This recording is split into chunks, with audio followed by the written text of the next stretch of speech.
me parece que não muda muita coisa em relação aos depoimentos que já foram dados, né?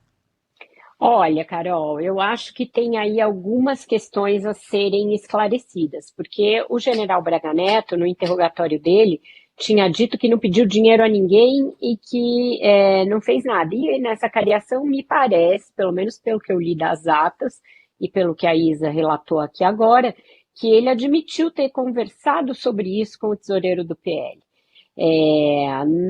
No depoimento ele disse que o Cid é que procurou o tesoureiro do PL e o tesoureiro do PL depois o procurou e falou, olha, isso que o Cid está querendo a gente não tem amparo para fazer. Ele falou, então morre o assunto. Mas me parece que hoje ele admitiu ter conversado desse assunto com ele. Eu acho que vai ser necessário, para efeitos de cotejamento das versões, ouvir as outras pessoas envolvidas, as que estavam na reunião na casa do general Braga Neto, para esclarecer exatamente em que termos foi discutida a necessidade de dinheiro e o que o Braga Neto se comprometeu a fazer. E também esse tesoureiro do PL me parece uma pessoa óbvia a ser ouvida a respeito de em que circunstâncias ele negou dinheiro, quem pediu e quem pediu alegou o quê, faria o quê com esse dinheiro. Porque o Braga Neto está falando, eu estou entendendo que é um problema ainda relativo à campanha, que não seria para bancar acampamentos golpistas. Então, eu acho que ainda tem algumas pontas soltas a serem mais bem costuradas. O que parece aí enfraquecer o depoimento do Mauro Cid, essa coisa de que ele sabia a quantidade pelo peso da sacola. Eu, se pegar uma sacola com dinheiro e caixa, eu não consigo calcular. Até porque cada nota de valores Nota de diferentes tem o quanto? mesmo peso. Exatamente. Notas de de R$ 2 e notas de R$ 100 têm o mesmo peso. Então, isso me parece enfraquecer bastante o depoimento dele. A presença do ministro Fux nessa cariação, a meu ver, é importante também, porque mostra que ele continua com dúvidas quanto à permanência dessa colaboração, dos seus benefícios, sobre as suas circunstâncias, sobre a sua veracidade, sobre o fato dela ter sido ou não voluntária e totalmente lícita pelas idas e voltas desse caso e principalmente por esses últimos desdobramentos que mostram que o tenente-coronel Mauro Cid usou uma conta fake no Instagram para se comunicar com outras pessoas do processo. Então, eu acho que não muda placar até aqui, mas eu não tenho segurança de que não pode haver uma reviravolta no que concerne especificamente ao Cid, aos benefícios que ele vai obter e etc. Que o Braga Neto está lascado nesse processo, eu não tenho a menor dúvida, porque o fato dele ter dado um dinheiro é gravíssimo, é a coisa mais grave, mas todo o resto,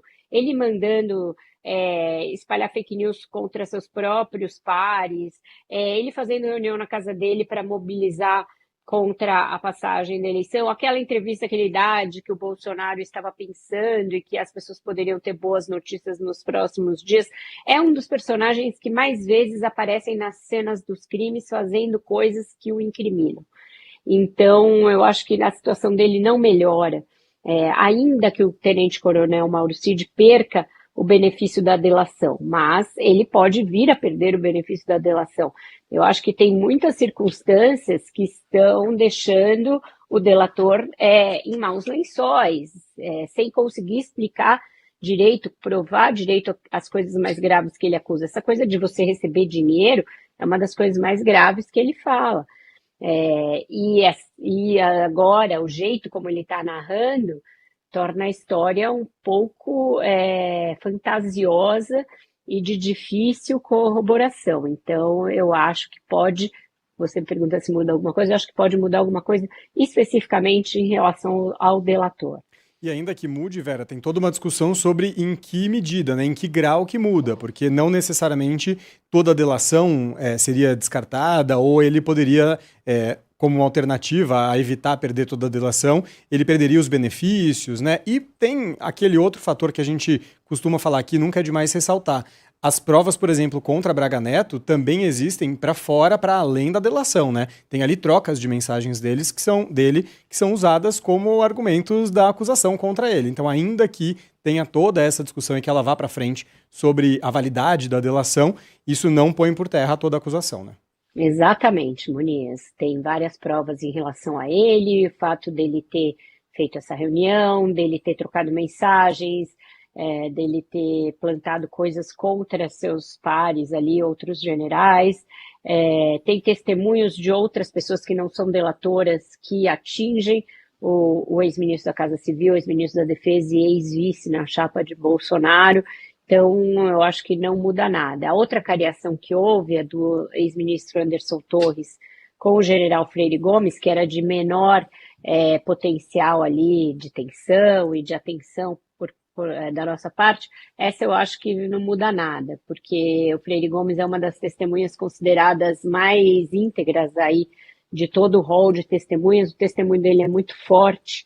E em relação a isso, eu não vejo muita esperança das defesas e nenhuma dúvida da parte dos ministros de que ele realmente está falando a verdade, de que ele realmente presenciou ensaios golpistas e de que ele freou esses ímpetos. Então, eu acho que não alivia a situação do Anderson Torres essa acariação de hoje.